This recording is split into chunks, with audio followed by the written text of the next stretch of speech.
Well, whether it's steaks, burgers, or brats, Labor Day weekend means it's time to get your grill on. Get your grill out. Grill master Tyler Bjorn Miller is going to give us some great tips on how to make a delicious, mouth-watering, looks like burger, fries, corn. I mean, all kinds of good stuff. Absolutely. So, thanks for having me again, guys. Great to have you here, man. Here to show us how to grill a burger up. Being it's the end of the summer, Labor Day weekend, one of the last weekends we have left. We're going to show you how to get one seasoned up, get some corn on the grill, and get some good food made.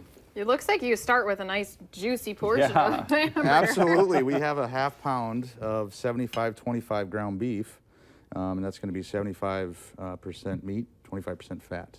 Reason we say, or we use that kind of ratio is the more meat content that you have, the more it's going to crumble once it gets cooked up. You know, leaner, 85-15, probably the max that I would use, but once you get to that 90-10, that's more of like for a chili or like a hot dish. So. Okay. So where do we start? All right, so what we got our salt, pepper, and a little garlic in here seasoning, and we're going to generously portion our burgers. So. Is this something kind of like steak where you want to massage it in there, or just? A little bit, especially when you're grilling outdoors. A lot of that seasoning is going to fall off, so we want to make sure we got plenty of it on there. And it being a half-pound burger, there's a lot of meat there to season. Let me get it in there. So do you use a thermometer, man, or are you like one of those guys that can just go, oh, I know it's at the right temp? As far as the grill, for the grill, outside, you can kind of tell once those grates start getting white. Indoors, I like to use a thermometer, which you can, pick up at Walmart or Lowe's or any of your local stores. And you want to do my edges. I'm just trying to get it all good. I love that. You're massaging it nice. I'm massaging it in there. Isn't that what you're supposed to do? Absolutely. Kind of? All right, ready? Yes. Get it on here and nice sizzle. So indoors, if you were to cook on a grill like this, or let's say a cast iron skillet or frying pan, you want it about 425 to 475. Whoa. That's a good temperature to have for your. That'll get a nice sear, lock in those juices for either your steaks or your burgers that you are cooking. So. Wow. Nice. Okay. Well, bam.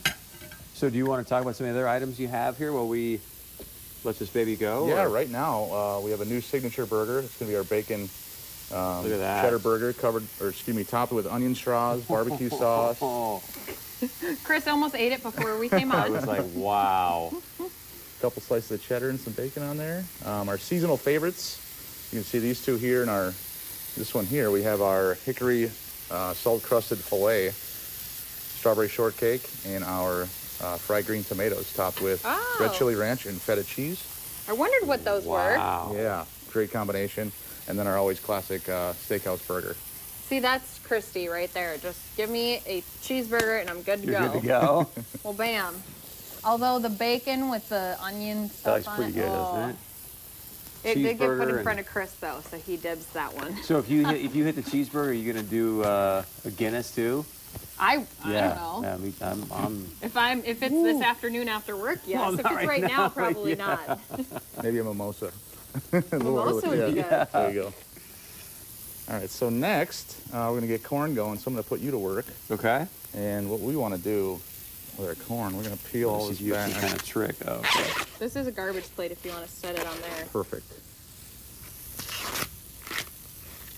There is a lot of good corn that's going to be coming into season here, so you're definitely going to want to go to the grocery store and get some. Do I want to rip this whole thing off, buddy, or are you going to No, we got a scissors there, and what we want to do at the end of it, we want to create a little handle so we can grab onto that when it's all cooked, use that to eat with.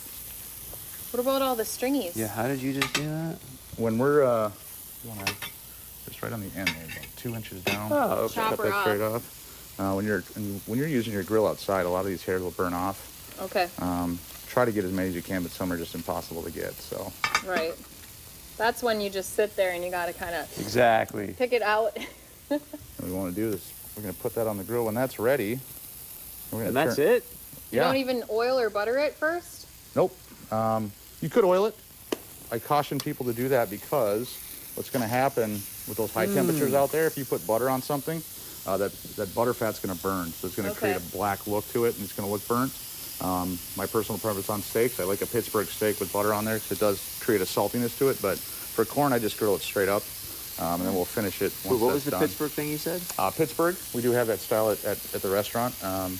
We're gonna season that just the way you like it, and then we're gonna cook it with high temp cast iron skillet, and then with a add big thing of butter. Ooh. And what that does is that high heat burns that butter fat, and it creates a black look to it, but it adds a saltiness, which is really good. So I'm just saying, I'm guessing like that outer layer crust, that crunch when you cut into your steak. Yeah, and Are we hungry right now, Larson? I think we're just a little bit hungry. We saw him when he was setting the table up. We're like, yeah. What's going on over there? Smells all nice in here. And what's some of your favorite things? Because I'm sure that when you work there day in and day out, you kind of have some usuals that you kind of go back to. My personal favorite is always going to be that 18-ounce bone-in ribeye, the outlaw ribeye that we have.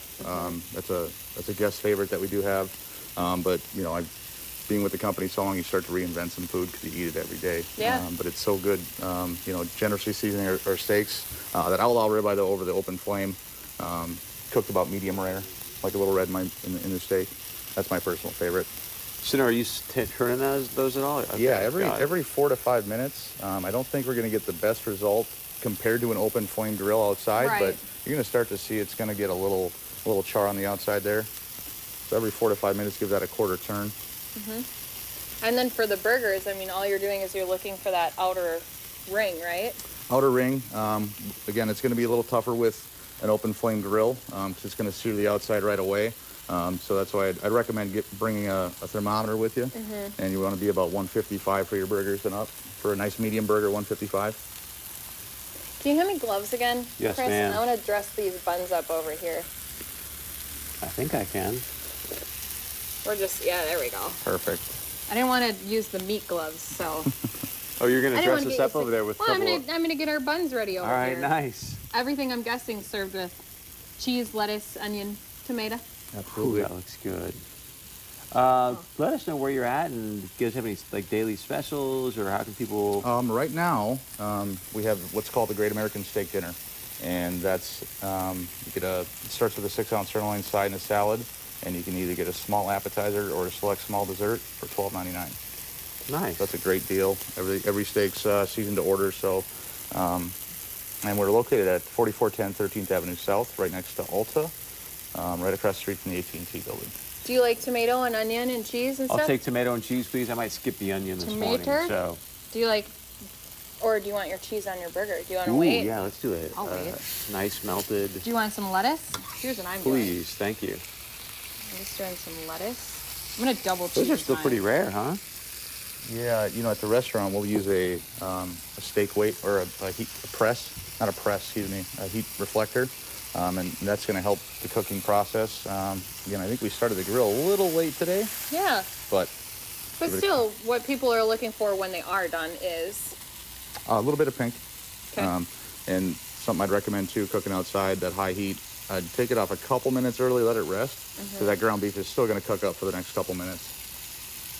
And then that's when you get when you bite into it, if you let it rest, it keeps in those juice, right? Absolutely. So that's my question. So you said you wanted a 155 for a burger. So am I taking it off at 150? Am I leaving it on to 155, take it off, letting it rest? About 150 for if you want a good medium. Once it gets up to like a medium well, you want to kind of plan 10 degrees less because it's going to cook up in the next couple minutes up 10 degrees. And that's even with your steaks too. Thanks, man. Absolutely. That's a great tip. Thank you for being here. Again, check them out, Longhorn Steakhouse. And there is a hotline for Sunday, September 3rd. This is awesome. You can call this hotline.